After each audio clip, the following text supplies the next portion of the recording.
everyone, welcome back to my channel. In today's video, I am giving you guys a beginner's guide to fantasy romance, including what it is, key tropes, and key recommendations from the genre.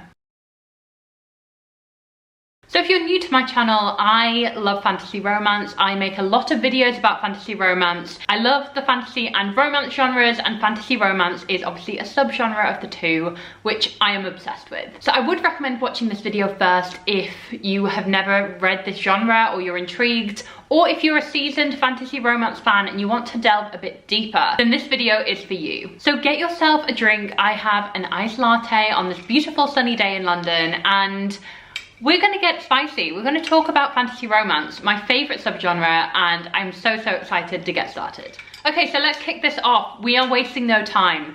What is fantasy romance? So what is the definition of fantasy romance? So fantasy romance is a subgenre, which means it isn't its own entity. It's kind of a offshoot of two very popular genres, fantasy and romance. What makes fantasy romance different from a fantasy book with a romance plot is that fantasy romance is predominantly a romance book set in a fantasy land, but the key plot, I would say, is driven by the romance. It is really the romance that keeps the pages turning. That is the kind of arc that you follow, and the stakes are all based on the romance. It can also be called romantasy, which is definitely picking up in popularity this term.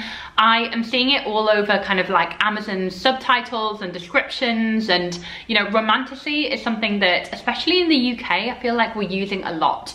In my head, it's always going to be fantasy romance, because in my head, I'm always going to keep calling it fantasy romance, but I appreciate some of you guys might prefer the term romantasy, so we'll also go with that. So as I said, a key factor of this subgenre is that the romance plot is the heaviest part of the plot. And what is really fun about this genre is that obviously romance is the key kind of central hook, but it includes fantasy elements. So these might be supernatural beings, a fantasy world, like kind of a mythical world, quite heavy on the politics, or, you know, a royal king or queen setup. And inevitably there is magic involved. Now, this isn't always the formula, especially when it comes to more traditional fantasy romances where the fantasy world is kind of a non-magical fantasy world, but I will talk about a book in the recommendation section that features that, where there's no magic at all, but it's just a fantasy land with an incredible romance. So now you know a little bit about what fantasy romance actually is, let's talk about the key tropes to this subgenre. So magic, it's a key one. Is magic a trope? Probably not, but it is a key featuristic. Most fantasy romances have a magical element. Again, there are exceptions to this rule, as I said. There is, for example, the Bridge Kingdom series, which is going to be included in my recommendations because I love that series, where magic actually doesn't feature. Kind of more of an epic fantasy world where there just isn't magic. Other key tropes in fantasy romance. Often a lot of the love stories in fantasy romance use pre-existing romance tropes, which if you're a fan of romance tropes, I have an entire series called Romance Rex, where I go through and basically give you recommendations based off your favorite romance tropes. So I'll leave that link down below. Obviously, fantasy romance is heavier on the romance, so key tropes often play a part. So forced proximity is always popular. You know, enemies to lovers, that is like a key thing in fantasy romance. Like, we all have a fantasy romance favorite that features this trope. Another one is forced or arranged marriage. That's a very popular romance trope that's used in fantasy romance, especially where a human person is married or mated to a supernatural or mythical being. Cough, fairies, cough. And of course, lots of fantasy tropes are also used in this subgenre as well. So kind of like an epic quest, like a hero's journey, often used because, you know, in fantasy books, epic quests are kind of a key part of that. Visiting a mythical world where this is kind of unknown to the main character is very common. And that's what I love about this subgenre so much, is that it combines my favorite things about fantasy books with my favorite things about romance books. And it's really heavy on the romance, which I always love. So in terms of key authors in the genre, this will come as no surprise. I really want to just identify who are the kind of leading players in this genre. And of course, I'm only talking about right now. I think historically, fantasy romance hasn't always been a term, but there are of course so many fantasy romance books that exist. Like, the Twilight Saga is obviously one of them. That is a huge fantasy romance series, like using vampires, werewolves, but the romance is at the heart of that series. So no, I'm not going to mention Stephenie Meyer right now, but I am going to mention some key fantasy romance authors who, mainly due to TikTok especially, because TikTok loves fantasy romance, are having kind of their moment right now and are really, really big players in this genre. So Sarah J Maas, of course, I have to mention her. I mean, fantasy romance has always been her genre. I think like the Throne of Glass series probably leans more heavily on the fantasy worlds, but there is obviously romances in every single one of the books, and they play a key part to that series. So her Throne of Glass series, which was her first series, I think was like a light introduction to fantasy romance. And then we get to the A Court of Thorns and Roses series, which is pure straight fantasy romance and one of the best examples of it in my opinion. We all love a fairy romance, I know I do, and A Court of Thorns and Roses was one of the original fairy romances I read where I fell in love with it, and I genuinely think it has helped people fall back in love with fae romances again. Like, I've always loved a fae romance. Now, we can't talk about fantasy romance without mentioning another one of the greats, Cassandra Clare. Cassandra Clare, like, her books for so long have been titled like paranormal romance, like urban fantasy, but at their heart they are fantasy romance, I would say. Obviously, I think they do lean more towards the fantasy, like, you know, the plot isn't just about the romance. There's usually a bigger thing going on, but there are very key romances at the heart of all of her Shadowhunter books, and I absolutely adore them all. These are all YA, but you do see the characters really juggle first love and also juggling a lot of different romance tropes along the way. There's always an element of forbidden love with a Cassandra Clare book, which just makes it extra exciting. So I've been reading her for years. I absolutely love her books, but I do think she is one of the authors like to blame for my fantasy romance obsession. I also have to mention one of the first authors I read fae romances from, and this is Julie Kagawa. Now, Julie Kagawa's Iron Fae series, I think I even read this before Sarah J Maas, and it hooks me right from the start. She has written some excellent fae romances especially, and all of her books are fantasy romance. And if you've not read any of her books, I really would recommend it, especially the Iron Fae series. I think like she was such a key part of BookTube 10 years ago, you know, her books were like beloved back then, beloved right now, and if you've not read any Julie Kagawa, I would recommend that. And currently, I just want to give a shout out before I go into my book recommendations, some other key authors right now who I think are ones to watch in the genre. So first off, we have Carissa Broadbent, who wrote the Serpent and the Wings of Night series, or the Crown of Nyaxia series, I think it's called. And of course, this is blowing up right now because of BookTok, doing fantasy romance really well, where she has a really original vampire romance plot, and there's just enough fantasy, there is just enough romance, and personally, that is fantasy romance done well, where the fantasy elements, the world building, which are all key in a fantasy book, are not sacrificed for the epic romance. And I think if you're anything like me, you don't want to sacrifice plot for a good romance. And luckily, Carissa Broadbent really has that mix really well, I think. And another author who does this really well, who I read very recently, is Rebecca Yarros, author of Fourth Wing. So I was really actually impressed by how Rebecca Yarros blended the epic fantasy world, the dragons, the kind of magic system there, but also having this really simmering enemies to lovers romance in the background. And for me, that's a key thing in fantasy romance. You have to have a blend and they have to complement each other. So those are the key authors I would recommend for this genre. And then let's go into the bit you've probably all been waiting for, the book recommendations. Now, preface, I'm gonna first say this. I have lots of book recommendations for fantasy romance here on my channel. If you would not like the kind of basics that I'd recommend, please do check out those other videos. Equally, I am going to be repeating myself in this section because I'm aware that some people will click on this video who've not seen my fantasy romance recommendations videos. So this is kind of like a introduction to fantasy romance if you've never read the genre before, or you're intrigued to hear if there's new recommendations here that you haven't heard about. So let's get cracking, shall we? I think if you've watched my channel, you've seen my fantasy romance videos, you will know that I talk about this book series like it's going out of fashion. Like, I'm always talking about it. It is The Bridge Kingdom, and this is by Danielle L. Johnson. So you'll remember that I talked about a fantasy romance series that didn't include magic, and this is it. The Bridge Kingdom series is about two warring nations where the princess of one nation is betrothed to the king of the enemy nation. Now, Lara has been training since birth to basically assassinate her new king, her new husband, and when she gets there, her main job is to find out secrets from this kingdom and find a way to bring those secrets back to her father so he can invade this country further down the line. She doesn't anticipate falling for him along the way. This is excellently written fantasy romance. Like, again, there's no magic, but it does not suffer because of that. This is one for you if you like really kind of intricate like political scenes and wars at the heart of your fantasy romance. I just absolutely love the series. The romance between Aaron and Lara is perfect, and Aaron and Lara's story are featured in The Bridge Kingdom, the second book, The Traitor Queen, and then in the third book, called The Inadequate Heir, that is where we explore Lara's brother's kind of plot, and he's called Keris, and he is amazing. And yeah, this series just has so much potential, really would recommend. Next up we have one of my ultimate favourites, and I talk about the series non-stop again. This is the Kingdom of the Wicked series by Kerri Maniscalco. Now, I'm holding up Kingdom of the Cursed. This is book 2.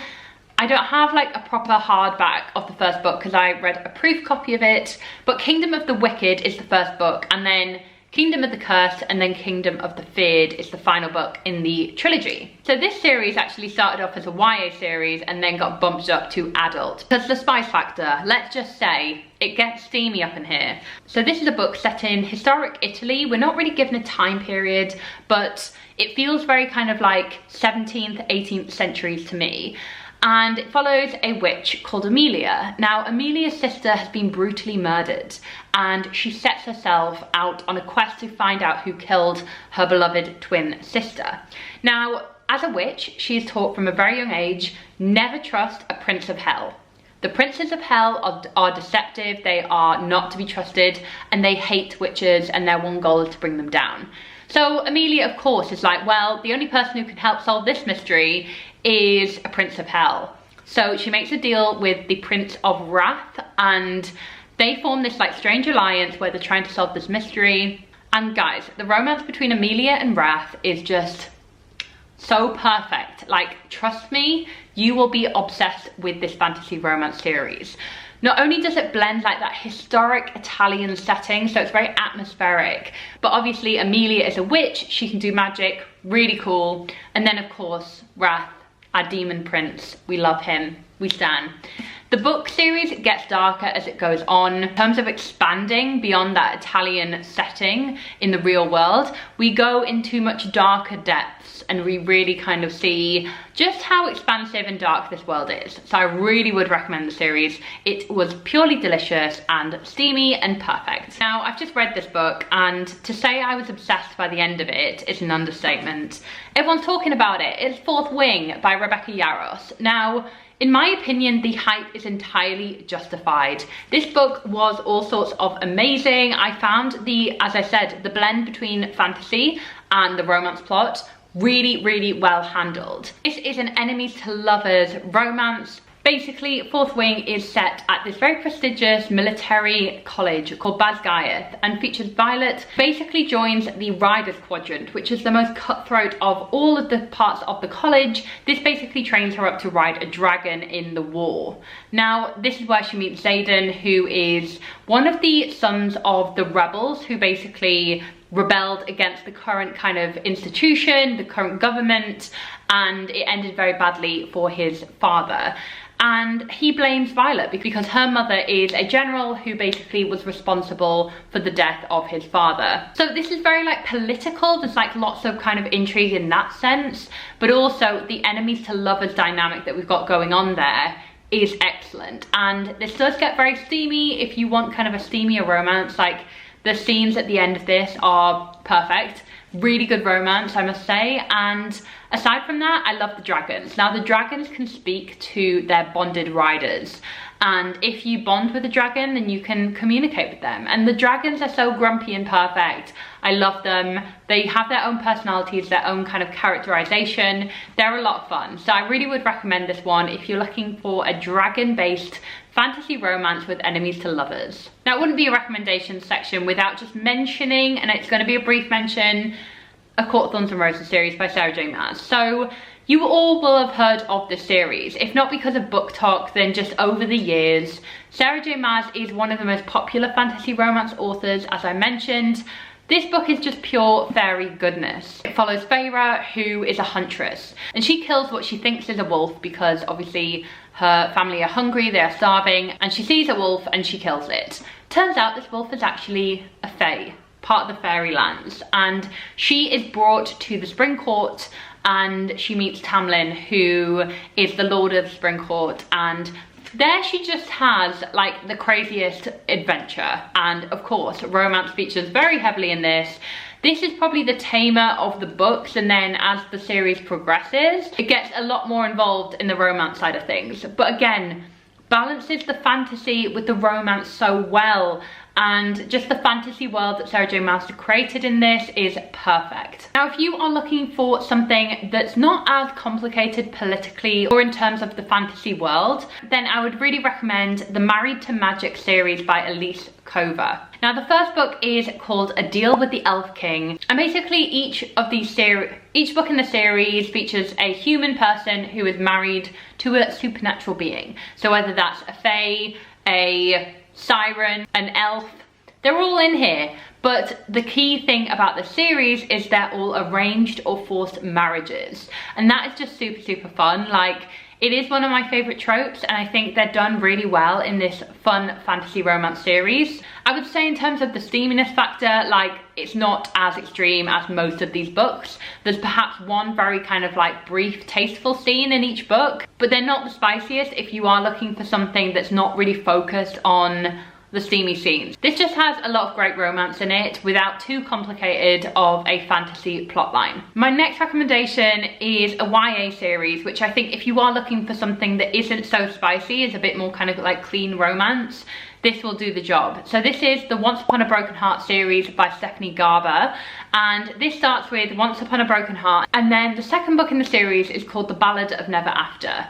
Now, this is, I believe, set in the Caraval universe by Stephanie Garber, but I've not read the Caraval series, so I've just picked this up without really reading that series, and I've gotten along with it just fine, so do not let that put you off.